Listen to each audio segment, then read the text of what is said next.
हाय। इस वीडियो के अंदर हम section 65 of transfer of property act को समझेंगे, जिसके अंदर हमें एम्प्लॉयड कॉन्ट्रैक्ट्स बाय मॉर्टगेजर के बारे में बता रखा है। अब देखिए, जो एम्प्लॉयड कॉन्ट्रैक्ट्स होते हैं, इसका मतलब क्या होता है। एम्प्लॉयड कॉन्ट्रैक्ट्स मतलब कि जब आपने किसी चीज के रिगार्डिंग कॉन्ट्रैक्ट नहीं किया, उसके बावजूद भी आपके ऊपर ये चीजें एप्लीकेबल हो जाएंगी।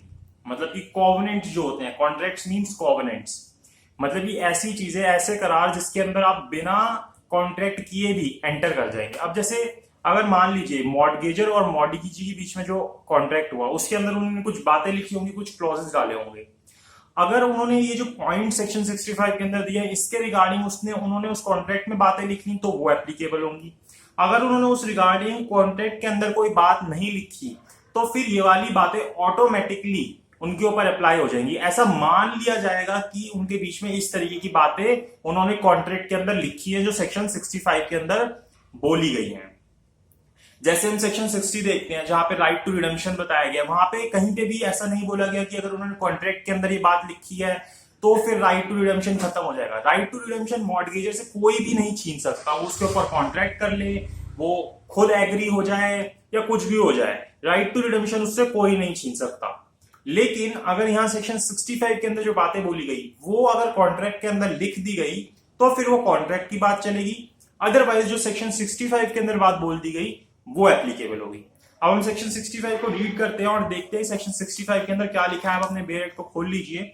सेक्शन 65 बोलता है, in the absence of contract to the contract, कि भाई अगर कोई कॉन्ट्रैक्ट नहीं है, उसके एब्सेंस के अंदर ये चीजें एप्लीकेबल होंगी। The mortgagor shall be deemed to contract with the mortgagee, ऐसा मान लिया जाएगा, डीम्ड टू, ऐसा मान लिया जाएगा कि मॉर्टगेजर जो है मॉर्टगेजी से इन बातों के ऊपर कॉन्ट्रैक्ट के अंदर एंटर हुआ है। सबसे पहली बात क्या आती है, एज टू टाइटल, मतलब कॉन्ट्रैक्ट एज टू टाइटल।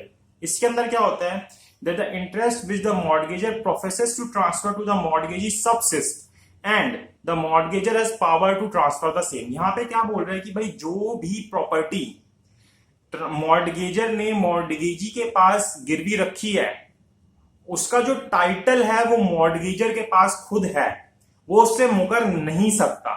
यही बोल रहा है कि the and that mortgagor has power to transfer the same. उसके पास उसका टाइटल है और उसके पास ये पावर भी है कि वो उसको ट्रांसफर कर सकता है।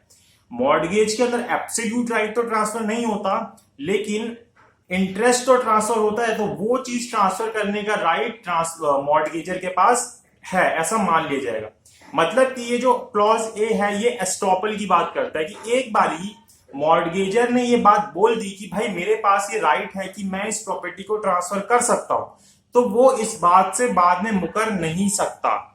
मतलब कि मान लीजिए कि एक व्यक्ति ने पहले किसी प्रॉपर्टी के अगेंस्ट लोन लिया और बाद में वो मॉर्टगेजी के पास जाके ये बोलता है, कि भाई इस प्रॉपर्टी का टाइटल ही मेरे पास नहीं था, तो इस तरीके की जो चीज है वो उसके ऊपर एप्लीकेबल नहीं होगी, क्योंकि वहां पे एस्टॉपल लग जाएगा। अब मान लीजिए कि उसके बाद में लीगल हेयर्स या सक्सेसर्स ऐसी बात बोलते हैं कि जिनके द्वारा मुझे प्रॉपर्टी मिली, उनके पास खुद ही ये राइट नहीं था कि वो इस प्रॉपर्टी को ट्रांसफर कर सके, उनके पास इसका टाइटल ही नहीं था। तो ये बात उनके ऊपर भी एप्लीकेबल हो जाएगी एस्टॉपल की, कि वो भी इस बात से मुकर नहीं सकते कि उनके पास ये राइट ही नहीं था कि वो मॉर्टगेजी को वो प्रॉपर्टी ट्रांसफर करे, बाद में अगर इस तरीके का कोई डिफेंस लिया जाता है। तो ये इम्प्लाइड कॉन्ट्रैक्ट है, इसके अंदर वो अपने आप एंटर कर जाएंगे इस कॉवेनेंट के अंदर। तो पहली बात ये बोली गई। फिर दूसरी बात वो क्या बोलता है, डिफेंड ऑफ टाइटल के बारे में बोलता है। इसके अंदर क्या बोलता है, दैट द मॉर्टगेजर विल डिफेंड, कि मॉर्टगेजर क्या करेगा, डिफेंड करेगा। और आगे क्या बोलता है, the mortgagee being position of the mortgage property, और अगर मॉर्टगेजी को उस प्रॉपर्टी का पोजीशन दे दिया गया है, enable him to defend the mortgagor's title thereto, तो उसको भी एनेबल किया जाएगा कि वो जो मॉर्टगेजर का टाइटल है उसको डिफेंड करे। मतलब जैसे हमने डिफरेंट टाइप ऑफ मॉर्टगेजेस पढ़े थे, किसी मॉर्टगेज के अंदर तो हम पोजीशन ट्रांसफर कर देते हैं, पोजीशन दे देते हैं मॉर्टगेजी को, किसी के अंदर हम नहीं देते, किसी के अंदर जो मॉर्टगेजर होता है वो अपने पास इस प्रॉपर्टी का पोजीशन रखता है। अब मान लीजिए इस मॉर्टगेज के दौरान उस मॉर्टगेज प्रॉपर्टी के टाइटल के ऊपर कोई क्वेश्चन अराइज हो जाता है, तो उसके लिए जो भी खर्चा होगा उस प्रॉपर्टी के टाइटल को बचाने के लिए, कि भाई ये प्रॉपर्टी जो है वो मॉर्टगेजर की ही है, उसका खर्चा कौन उठाएगा, मॉर्टगेजर ही उठाएगा। और अगर मान लीजिए कि उसका पोजीशन मॉर्टगेजी के पास है, तो उस केस के अंदर भी खर्चा मॉर्टगेजर ही उठाएगा, और उसके रिगार्डिंग उस मॉर्गेज प्रॉपर्टी के टाइटल को एस्टेब्लिश करने के रिगार्डिंग अगर कोई डॉक्यूमेंट्स है उसके टाइटल को एस्टेब्लिश करने के लिए, तो वो डॉक्यूमेंट्स भी मॉर्गेजर मॉर्गेजी को प्रोवाइड कराएगा ताकि वो टाइटल को सेव किया जा सके। और अगर मान लीजिए कि मॉर्गेजर इस तरीके का कोई खर्चा पे नहीं करता भाई जो मॉर्गेजी ने किया, तो फिर सेक्शन 72 के अंदर जब जो ये अमाउंट होता है मॉर्गेज का, इसके अंदर ही उस अमाउंट को जो खर्चा मॉर्गेजी ने किया उसको ऐड कर दिया जाता है और वो अमाउंट मॉर्गेजर से ले लिया जाता है। तो ये बात हमें इसके सेकंड पार्ट के अंदर बोली गई, बी क्लॉज के अंदर बोली गई सेक्शन 65 की। मतलब ये एक तरीके का एम्प्लॉयड कॉन्ट्रैक्ट है। अगर आप इस बात से या तो अपने कॉन्ट्रैक्ट में लिख देते कि भाई इसका जो खर्चा होगा वो मॉर्गेजी उठाएगा, अब आपने ऐसा कुछ नहीं लिखा तो खर्चा कौन उठाएगा, उसके टाइटल को डिफेंड करने का मॉर्गेजर उठाएगा। फिर तीसरी बात आती है covenant for payment of public charges. मतलब मान लीजिए कि कोई भी वो जो प्रॉपर्टी है उसके रिगार्डिंग कोई पेमेंट ड्यू है, कोई भी रेंट पे करना है, कोई भी चार्जेस पे करने हैं, तो वो कौन पे करेगा, मॉर्गेजर पे करेगा। अगर उन्होंने अपने कॉन्ट्रैक्ट के अंदर ये बात नहीं लिखी तो यहाँ पे बोलता है that the mortgagor will so long as mortgagee is not in possession of the mortgage property, भाई जब तक मॉर्गेजी को उस प्रॉपर्टी का पोजीशन नहीं किया गया तब तक पे all public charges accruing in due in respect of the property, की जितने भी उस प्रॉपर्टी के रिगार्डिंग कोई भी चार्जेस पब्लिक चार्जेस ड्यू होंगे वो कौन पे करेगा, मॉर्गेजर पे करेगा, मॉर्गेजी उसको पे नहीं करेगा। अगर वो जो मॉर्गेजर है वो नहीं पे करता तो फिर जो पब्लिक अथॉरिटीज है वो उसको बेच देंगी उस प्रॉपर्टी को, फिर उससे जो ये जो मॉर्गेजी है इसका जो इंटरेस्ट है वो जियोप्रेडाइज हो जाएगा। मतलब कि एक तरीके से उसके साथ सही नहीं होगा, उसके साथ सही चीज नहीं होगी, भाई उसने तो प्रॉपर्टी गिरवी पे रखी थी और उसकी पास की प्रॉपर्टी जो है बिक गई, तो इसलिए जो मॉर्गेजर होता है वो उसको उसका इंटरेस्ट या जो भी अमाउंट होता है वो पे करना पड़ता है। तो तीसरी बात ये बोली गई। उसके बाद हम चौथी बात के ऊपर आए तो covenant for payment of rents के बारे में बात करता है।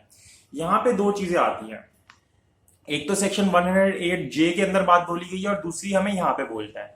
क्या बोलता है कि मान लीजिए कि जो मॉर्गेजर है, मॉर्गेजर ने अगर वो प्रॉपर्टी खुद ही लीज पे ले रखी थी, मॉर्गेजर ने वो प्रॉपर्टी क्या कर रखी थी, खुद लीज पे ले रखी थी और उस लीज वाली प्रॉपर्टी को मॉर्गेजी के पास मॉर्गेज करने के लिए रख दिया। अब यहाँ पे वो जो मॉर्गेज प्रॉपर्टी है उसका जो लीज के लिए जो रेंट है, जब तक वो किसके पोजीशन में है, मॉर्गेजर के पोजीशन में, तब तक तो मॉर्गेजर पे करेगा। और जब वो मॉर्गेजी के पोजीशन में चला गया तो फिर उसकी लायबिलिटी सेक्शन 108J के हिसाब से डिटरमाइन होगी, जिसके ऊपर मैंने ऑलरेडी वीडियो बना रखी है, तो आप उसको देख सकते हो। इस सेक्शन के अंदर हमें यही बोला गया है। उसके बाद हम ई के ऊपर आए, जो ई पार्ट है इसका, वो क्या बोलता है, discharge to prior mortgage and where the mortgage is a second और subsequent encumbrance on the property. के भाई जहां पे अब मान लीजिए ए ने पहले वो प्रॉपर्टी किसके पास गिरवी रखी, बी के पास रखी। अब उन्होंने अपने कॉन्ट्रैक्ट के अंदर ऐसी बात नहीं लिखी थी कि ए इस प्रॉपर्टी को किसी और के पास गिरवी नहीं रख सकता। अब ए ने क्या किया, वो आगे प्रॉपर्टी सी के पास भी गिरवी रख दी, तो यहाँ पे क्या हुआ, सब्सिक्वेंट मॉर्गेज हो गया, आगे भी उसने किसी को मॉर्गेज कर दिया। तो where the mortgage is a second और subsequent encumbrance on the property that the mortgagor will pay the interest from time to time accruing due on each prior encumbrance as and when it becomes due and will at proper time discharge the principal money due on such prior encumbrance। तो जो mortgagor होगा वो पहले क्या करेगा, पहले जो prior mortgage जो उसने प्रॉपर्टी रखी है उसके ऊपर जो भी इंटरेस्ट पे करना है या जो भी अमाउंट पे करना है, पहले वो प्रायर उसका करेगा, प्रायर एनकम्बरेंस या प्रायर मॉर्गेज करेगा, उसके बाद वो दूसरे वाले का पे करेगा। ये बात इसके अंदर लिखी गई। फिर इसका जो लास्ट पैराग्राफ है वो क्या बोलता है, The benefits of contract mentioned in this section shall be annexed to and shall go with the interest of the mortgagee as such and may be enforced by every person in whom that interest is for whole or pay part thereof from time to time vested। मतलब ये एक तरीके से देखा जाए तो ये जो हमने सारे कॉवेनेंट्स पढ़े अभी तक, ये सारे क्या है, मॉर्गेजर के पर्सनल नहीं है, मॉर्गेजर के साथ अटैच नहीं है, ये उस प्रॉपर्टी के साथ ही अटैच हो जाते हैं। जो प्रॉपर्टी जिसको गिरवी रखा गया उसके साथ ही अटैच हो जाते हैं। अब इससे कोई फर्क नहीं पड़ता कि मॉर्गेजर आगे वो प्रॉपर्टी किसको ट्रांसफर करता है, वो आगे किसी को भी प्रॉपर्टी ट्रांसफर करे, वो सारे जो कॉवेनेंट्स हमने यहाँ पे पढ़े जितने भी 4-5, वो सारे उसके साथ आगे ट्रांसफर होते जाते हैं। उससे कोई फर्क नहीं पड़ेगा कि आगे मॉर्गेजर ने वो प्रॉपर्टी किसको ट्रांसफर करी। तो इसके लास्ट पैराग्राफ में ये बात बोली, तो इससे कोई फर्क नहीं पड़ता कि कौन उस प्रॉपर्टी के ऊपर क्लेम कर रहा है, चाहे वो मॉर्गेजी है या कोई और है, वो सारे उसके ऊपर एप्लीकेबल होंगे। तो सेक्शन 65 के अंदर हमें इतनी बात बताई गई है।